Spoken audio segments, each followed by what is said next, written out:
Fox News alert. Donald Trump is continuing at the podium in Chicago at the Polish-American Congress. He just brought up the name of Rudy Giuliani, who's written an editorial in support of Trump's position that the stop and frisk law, as it's known in New York, was a valuable tool in reducing the number of homicides here.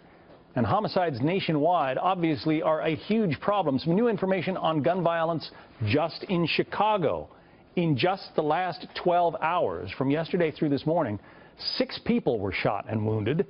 That city has more than 3,200 shooting victims this year, as that controversial tactic known as stop and frisk is back in the national conversation. It allows officers to stop people and search them without actually arresting them, unless, of course, police find illegal weaponry or drugs. The practice and the issue of growing inner-city violence came up during Monday night's presidential debate.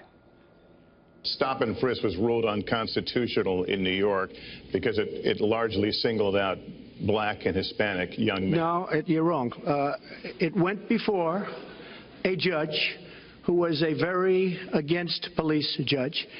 It was taken away from her, and our new mayor refused to go forward with the case. They would have won an appeal. If you look at it throughout the country, there are many places where the argument is that it's a form of racial profiling. No, the argument is that we have to take the guns away from these people that have them and that are bad people that shouldn't have them.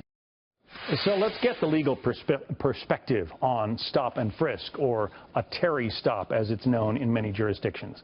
Lise Wheel is our Fox News legal analyst. Bob Bianchi is a criminal defense attorney, former head county prosecutor and trial attorney as well. You bring some personal experience to this, Bob, because you used to be an EMT in the inner cities, some of the worst neighborhoods of Newark, New Jersey, for instance. Yeah, I mean, I worked professionally as an EMT, the amount of violence. And what I try to say with people is that you have to use the rule of reason with these things. Out on the street where you see these gang violence happening, it's a lot different feel that you have, even as an attorney, when people are shot and killed and mothers are wailing and there's blood all over you. And these young men who are being slaughtered in the prime of their lives because of the crime problems that are plaguing the city. And as a prosecutor, one of my jobs was to balance these interests and having proper interdiction in order to eradicate the crime so that people could live in a safe community, which most of these people want to do, and having aggressive yet constitutional law enforcement practices. And I think that we were able to achieve that with strong intelligence-led policing, sometimes stop and frisk, using a dashboard of crime where we need to go in aggressively, but also working with the community groups. So they always understood the context of what we were doing, and then escalation and de-escalation when that crime problem was abated. So stop and frisk has a valuable law enforcement component to it, but what this judge said was that unfortunately 90% of the people being stopped under the policy in New York did not have any contraband or have any weapons, and that we needed to reverse those policies to make stop and frisk more tailored towards the people, articulable suspicions, they would say, under the law, and I agree with that. So what does the law say about when is this allowed? Can we clear up the constitutionality issue? Right. Lester Holt we just played that clip of Lester Holt saying it's unconstitutional in New York. No. Let's just clear that whole issue up if we could right now.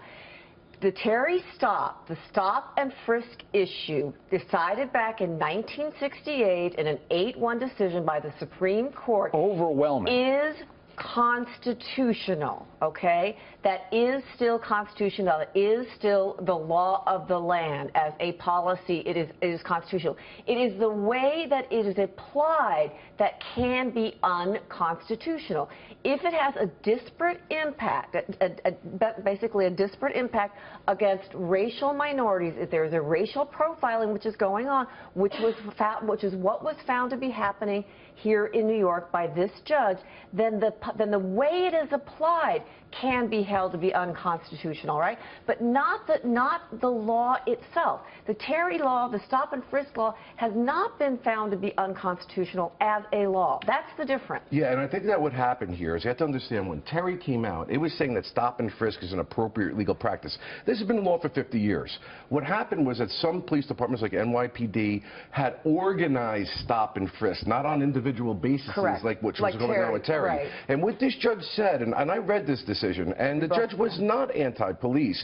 She just basically said that indirectly it is having a far disparate impact on 90% of the law-abiding citizens in these communities. And I'm not saying that's this is something that got really confused in these debates. Right. She did not say stop and frisk is unconstitutional. As the manner in which it's being implied. Exactly. And here's what we can do to try to clear it up. She put a monitor in place. Let's have a pilot program, body cams. People be watching. Exactly. So that we know that there's not abuses of this, because we can't allow it to be a wholesale way to just search people. Reasonable suspicion is a big part of this law. It can't just be, I think something, you've got to have an articulable suspicion that something is going on, that there's an illegal activity that's going on right then and there. It just can't be, I just don't like the way that guy looks. It's got to be something more than just a hunch. I mean, you know, and there have been many, many law cases that have been litigated about what that is, that articulable suspicion that a police officer has. Well, New York City Mayor, former Mayor Rudy Giuliani, given wide credit for bringing down the crime rate in the city along with his